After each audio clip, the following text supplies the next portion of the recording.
અમે અહીંયા પકોડી ખાવા આવ્યા હતા સમથિંગ 6:30 વાગ્યા જેવું. અમે પહેલી પકોડી ખાધી તો તમારા મગની પકોડીમાંથી વાળ નીકળ્યો તો અમે જવા દીધું કે ચાલો જવા દઈએ, ધંધો નથી બગાડવો. એ જ અમારી પહેલી ભૂલ. પછી છેલ્લી પકોડીમાંથી મારી પકોડીમાંથી આ હાડકું નીકળ્યું છે. જ્યારે અમે એમને કીધું તો એમને અમને એવું કીધું કે આ લાકડું છે. એના પછી અમે અમારી જોડે આવેલા પકોડી ખાનારા બીજા 4 લોકોને બતાવ્યું તો એમને બી કીધું કે આ હાડકું છે. એના પછી જ્યારે અમે એમને કીધું તો એમણે એવું કીધું કે ના લાકડું છે, અમે તમને કાપીને બતાવીએ. આ હાડકું જ્યારે એમણે કાપ્યું તો કપાયું નહીં. એમને ખબર પડી કે આ હાડકું જ છે તો પછી અમને એવું કહે છે કે અમને માફ કરી દો, અમારી ભૂલ થઈ ગઈ. હાડકું ઉડીને આવ્યું હશે પકોડીમાં. ધૂળ માટી ના ઉડે પણ હાડકું ઉડીને પકોડીમાં આવે.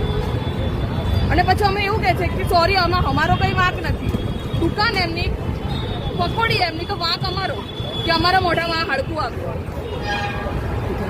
મારી લાઈફના 25-22 વર્ષમાં અમે કોઈ નોનવેજ નથી ખાધું અને આ વસ્તુ અચાનક આ વસ્તુ થાય તો આનું જવાબદાર કોણ?